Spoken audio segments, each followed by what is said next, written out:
Hello guys, welcome back to my channel.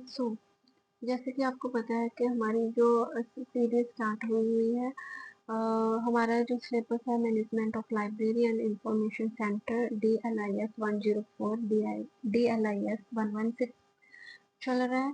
ठीक है, और हम आज करेंगे जा रहे हैं ये वाला सेशन 5 पे आगे हम session and good office committee के बारे में equations of non print and multimedia material के मतलब ये वाली यूनिट आज कंप्लीट हो जाएगी। ये I think so fourth part है इस वाले चैप्टर का, कलेक्शन डिपार्टमेंट पॉलिसी का। ठीक है, तो ये फोर्थ पार्ट है। तो अगर आपने पिछले वाली वीडियो नहीं देखी हुई तो आप देख सकते हो। ठीक है, तो पूरा का पूरा डिटेल में एग्जाम पॉइंट ऑफ व्यू से मैंने ये सिलेबस कवर करने की कोशिश की है ताकि आपको हर एक चीज डीपली अंडरस्टैंड हो जाए। ठीक है, और इसके बाद हम जो MCQ क्वेश्चन नहीं, इसके बाद जो शॉर्ट टाइप क्वेश्चंस हैं एक बार सारे चैप्टर की क्विक रिवीजन कर लेंगे। ठीक है, ये सिलेबस खत्म होने के बाद। So without any wasting your time let's start this video. Session number आपने देखा होगा, अगर आपने CCC और AACR2 के प्रैक्टिकल किए होंगे तो वहाँ पे सेशन नंबर होता है CCC। क्वेश्चन के बीच में सेशन नंबर दिया हुआ है, फिर भी मैं बताती हूँ कि यहाँ पे डेफिनेशन आप देख सकते हो। सेशन क्या है? Is the first formal step होता है, टेक्निकल प्रोसेस तो होता है इन अ लाइब्रेरी। इतना नर्वस होने की जरूरत नहीं है कि क्या हो यार, सिंपल टर्म में मैं बताती हूँ। कहते it give every new book और document a unique session number. हर एक बुक की पिछले वाली साइड पे आप देखोगे यहाँ पे बार्स होती है और यहाँ पे सेशन नंबर नंबर की फॉर्म में। ठीक है, नंबर लिखा होता है, उसको बोलते हैं सेशन नंबर। हर एक बुक का सेशन नंबर अलग होता है। ठीक है, जिसको बोलते हैं it become a permanent record of all items the library on. ठीक है, तो हर एक बुक का सेशन नंबर क्या होता है? यूनिक होएगा। कोई बुक का सेशन नंबर दूसरे बुक के साथ नहीं मिलेगा। अब इसकी इम्पोर्टेंस क्या है? ठीक है, सेशन नंबर जो है उसका कुछ तो काम होएगा। तो ये क्या करते हैं? क्रिएट अ क्रोनोलॉजिकल रिकॉर्ड होता है। ठीक है, नंबर वाइज सीरीज वाइज हम रिकॉर्ड रख सकते हैं। इंश्योर करते हैं कि हर एक डॉक्यूमेंट की आइडेंटिटी क्या हो? यूनिक हो। ठीक है, हेल्प करता है स्टॉक की वेरिफिकेशन के लिए। Provide legal proof of ownership. ठीक है, सेशन नंबर आपका यूनिक होगा तभी आपका क्या है, आपको लीगल इम्प्रूवमेंट मिल जाएगी। ठीक है, सो ये क्या करते हैं? हेल्प करते हैं। अगर कुछ मिस हो गया या लॉस्ट हो गया डॉक्यूमेंट तो आप उसकी सेशन नंबर की हेल्प से उस डॉक्यूमेंट को फाइंड आउट कर सकते हो। सिंपल। तो स्टेप क्या है सेशन नंबर के? Receive and check the new book document against invoice और गिफ्ट लिस्ट। ठीक है, सबसे पहले हम क्या करते हैं? सेशन करने के लिए रिसीव एंड चेक जो न्यू बुक हमारे पास आई है, ठीक है, उसका जो इनवॉक होएगा, ठीक है, वो देखना। ठीक है, डिसाइड करना एक्सेप्टेंस, अगर वो डैमेज है रिजेक्ट कर देना, इसको डैमेज है, इनकम्प्लीट है, या फिर क्या है मतलब ऑर्डर कंप्लीट नहीं है। फिर क्या है? Assign a session number. फिर उसको क्या करते हैं? असाइन करते हैं। देखो, पहले जो न्यू बुक्स आई है उस पर सेशन नंबर नहीं देता। वो आपने देखा होगा हर एक लाइब्रेरी का पेन के साथ गोल वहाँ करके जो कुछ स्टैम्प के ऊपर लिखा होता है ना। न्यू बुक्स आती है, उसको रिसीव करना। फिर क्या करना? रिसीव करने के बाद आपने चेक करना कि आपने उसको एक्सेप्ट करना है या रिजेक्ट करना है। ठीक है, फिर उसके बाद क्या है? उसको क्या करना है? यूनिक नंबर प्रोवाइड करना है जो कि रिपीट ना हो, क्योंकि सेशन नंबर क्या होता है, हर एक बुक का अलग होता है। ठीक है, फिर क्या है? Stamp session number. मैंने बोला था ना, स्टैम्प के ऊपर में सेशन नंबर होता है जिसमें टाइटल, लास्ट पेज, जो भी आपके रूल होते हैं, हर एक लाइब्रेरी के अलग अलग रूल होते हैं कि कहाँ पे वो लगेगा, तो वहाँ पे वो लगता है। ठीक है, enter detail in a session registration मतलब क्या होता है कि जो डिटेल्स होती हैं सेशन के रजिस्ट्रेशन के लिए वो उसमें फिल करनी। जैसे कि हो गया सेशन नंबर हो गया, कब डेट ऑफ एंट्री होगी, कब एंटर की थी, उसके ऑथर का नेम, पब्लिशर का name, year name, edition name, ठीक है, उसका प्राइस क्या था, उसका सोर्स क्या था, बिल नंबर जब वो आए, इनवॉक नंबर वो भी हो गया, रिसिप्ट नंबर हो गया, ठीक है। फिर इसके बाद उसको रिमार्क देने की, इसकी बाइंडिंग हुई हुई है या नहीं, इसके पेज मिसिंग है या नहीं, जो भी आपकी फीडबैक होगी वो उसमें देती है, ठीक है। Then forward to the further processing. इतना सब कुछ करने के बाद पहले हमने रिसीव करी, उसके बाद हमने डिसाइड किया कि हम एक्सेप्ट कर रहे हैं या नहीं, फिर उसके बाद सेशन नंबर दिया, सेशन नंबर भरने के बाद उसमें डिटेल फिल करी सेशन की जो रजिस्ट्रेशन के लिए। फिर क्या है, सेशन रजिस्टर रिकॉर्ड भी हमें मेंटेन करना पड़ता है, ठीक है, जिसमें सेशन नंबर होता है, ऑथर का नाम, पब्लिशर का नाम, year name, public source, remark, जो भी हमने रजिस्ट्रेशन के टाइम भरा था वो हमने रिकॉर्ड संभाल के रखना है। स्पेशल केसेस में क्या चीजें होती है कि multi volume work, each volume में गेट एक्सेप्टेड सेशन नंबर, जित अगर एक ही पब्लिशर के मल्टीपल उसके वॉल्यूम आ गए 1 2 3, तो हर एक वॉल्यूम का सेपरेट क्या होना चाहिए, सेशन नंबर होना चाहिए। डोनेशन नोट, डोनर जो भी डोनेशन देते हैं बुक्स का, उसका नाम मेंशन, मतलब क्लियर होना चाहिए, ठीक है।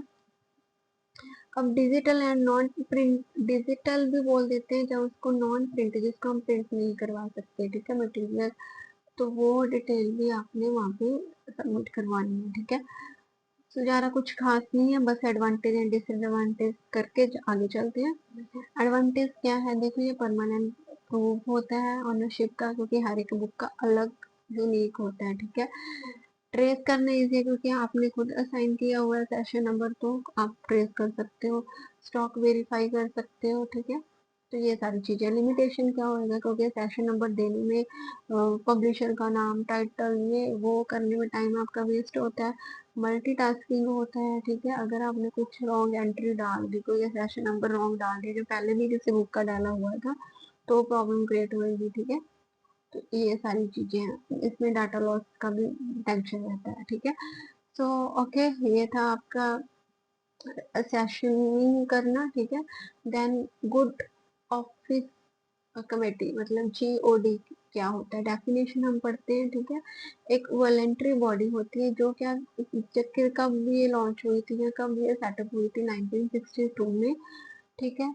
by publisher, bookseller and librarians to bring uniformly in supply of the goods and journals to the library, ठीक है। एक कमेटी, एक वॉलेंट्री बॉडी है जो एस्टेब्लिश हुई थी 1962 में, किसके द्वारा, पब्लिशर के द्वारा, लाइब्रेरियन के द्वारा और बुक सेलर के द्वारा। ये क्या, किसके अंडर काम करती है, federation of the publisher book seller के द्वारा, या फिर एसोसिएशन इन इंडिया, मतलब फुल फॉर्म इसकी यही है, federation of public and book seller association in India का फुल फॉर्म, ठीक है। इसके ऑब्जेक्टिव क्या है, GOC के ऑब्जेक्टिव क्या है, इसका मतलब क्या है, डिस्काउंट क्या हो, यूनिफॉर्म हो। अगर एक सप्लायर 10% दे रहा है बुक के पीछे डिस्काउंट, तो दूसरा वेंडर भी उतना ही दे, ठीक है। प्रिस्क्राइब करते हैं स्टैंडर्ड टर्म्स एंड कंडीशन के, इतनी रेंज तक ये होना चाहिए बुक्स, ठीक है। रेकमेंड करते हैं फॉरेन करेंसी के लिए, ठीक है, इंपोर्ट करने के लिए बुक्स को। आगे क्या होते हैं, ये मीडिएटर का काम करते हैं, किसके बीच में, डिस्ट्रीब्यूट बिटवीन, किसके बीच में हो, अगर लाइब्रेरी एंड बुक सप्लायर के बीच में कोई भी डिस्ट्रीब्यूट हो, कुछ लड़ाई झगड़ा हो गया, कहा सुनी हो गई, तो ये मीडिएटर का काम करते हैं। ये हेल्थी रिलेशनशिप मेंटेन करके रखते हैं किसका, publisher, book seller and librarian का, ठीक है। मतलब GOC एक तरह की कमेटी है जो क्या है, सब कुछ स्टैंडर्ड सेट करती है, रिलेशनशिप मेंटेन करने का काम करती है। सप्लायर और लाइब्रेरियन के बीच में जो सप्लाई है, उनके बीच में जो रिलेशनशिप है उसको अच्छे से बने रहे, उसके लिए ये काम करती है। फंक्शंस वही है कि रेट ऑफ डिस्काउंट ये डिसाइड करती है, एक्सचेंज रेट ये डिसाइड करती है, अप्रूवल करना ना करना इसके ऊपर है, ठीक है। तो बस ये चीजें, ये इतना इम्पोर्टेंट टॉपिक तो है नहीं, ठीक है। ये इसका काम क्या है, फेयर डिस्काउंट हो, अनफेयर कोई ट्रेड ना हो, ठीक है, ये सारी चीजें हैं। बट इसकी कुछ क्या है, लिमिटेशंस भी है। लिमिटेशंस क्या है कि ये लीगली नहीं है, ठीक है, एक गवर्नमेंट बॉडी नहीं है, जस्ट एक वॉलंटियर है, ठीक है। फिक्स्ड डिस्काउंट, ठीक है, ये भी समटाइम प्रॉब्लम्स है कुछ एरिया में। अब रूरल एरिया में बेचनी है बुक्स, पहले तो उसके ट्रांसपोर्टेशन का खर्चा इतना है, ठीक है, तो ये भी एक प्रॉब्लम है, ठीक है। रिकमेंडेशन में चेंज स्लोली जो रिकमेंड करते हैं, ये चीजें ऐसे होनी चाहिए, ऐसे होनी चाहिए, कंपेयर टू मार्केट नीड क्या है, मतलब स्लोली ये रेकमेंड करते हैं, ये वाली चीजें स्लोली प्रोसेस है इसका, ठीक है, बस आप इतना कर लो। देन क्या है, equations of the non print मतलब डिजिटल एंड मल्टीमीडिया मटेरियल क्या होता है, डिफाइन करते हैं। कहते हैं ये वो मीडिया होता है जिसमें हम ऐड करते हैं resource of library collection in the format other than the printer books and journal, ठीक है। बुक्स के अलावा जब हम और मटेरियल को ऐड ऑन करते हैं लाइब्रेरी में, उसको बोलते हैं मल्टीमीडिया मटेरियल।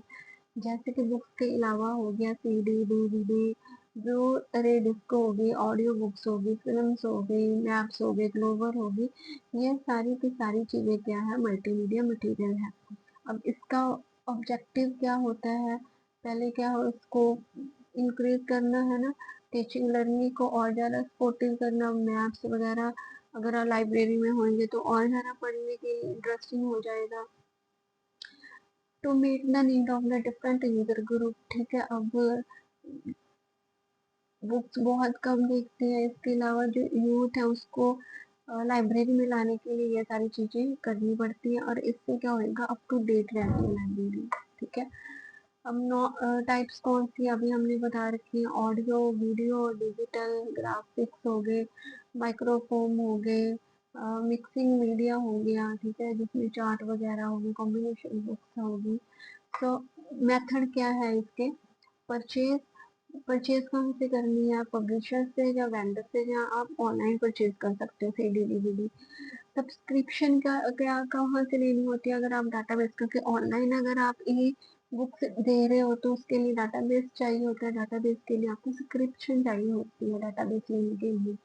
या फिर क्या है, गिफ्ट या डोनेशन, इसके लिए भी डोनेट कैसे करते हैं, ऑनलाइन डोनेट कर सकते हैं, है ना, एक्सचेंज कर सकते हैं, ठीक है, ये सारी चीजें हैं। Selection of the criteria, select कैसे करते हैं, ये अब ये कौन सी सीडी रखनी है, कौन सी डीवीडी रखनी है, कौन सी ऑडियो बुक रखनी है, ये किसके ऊपर डिपेंड करता है, यूजर की क्या नीड है। फिर हम देखते हैं उसकी टेक्नोलॉजी की क्वालिटी क्या है, साउंड क्वालिटी क्या है, लाइसेंस और कॉपीराइट की हमें रखने की परमिशन है या नहीं, ठीक है। फिर फॉर्मेट देखते हैं कि हार्डवेयर है या सॉफ्टवेयर है। फिर हम देखते हैं कॉस्ट इफेक्टिव भी होना चाहिए, हमारे बजट में होना चाहिए लाइब्रेरी के, ठीक है। तो ये सारी चीजें हैं। अब प्रोसेस क्या है, अगर आपने सीडी डीवीडी ला के रख दी तो पहले उसका असेशन नंबर डालना पड़ेगा आपको, कैटलॉगिंग भी करनी पड़ेगी, प्रिजर्वेशन के लिए मतलब प्रॉपर स्टोरेज है या नहीं है, ये चीजें भी देखनी पड़ेंगी, और पॉलिसी भी आपको देखनी पड़ेगी, ठीक है। तो चैलेंजेस क्या आते हैं, एक बुक्स के अलावा अगर ये सारी चीजें करनी है तो कॉस्ट आपकी हाई होगी, लाइसेंस आपको रखना पड़ेगा, टेक्नोलॉजी भी आपको चाहिए होगी, और इसके लिए स्टाफ भी क्या चाहिए होगा, ट्रेन स्टाफ चाहिए होगा। तो आज हम इस वीडियो में आपने देखा कि आपने सेशन नंबर्स के बारे में पढ़ा, ठीक है। इसके बाद हमने देखा जो नॉन प्रिंटर थे या मल्टीमीडिया मीडिया था उसके बारे में पढ़ा, जियो स्कीमेटिक के बारे में पढ़ा, गुड ऑफिस स्कीमेटिक के बारे में, ठीक है।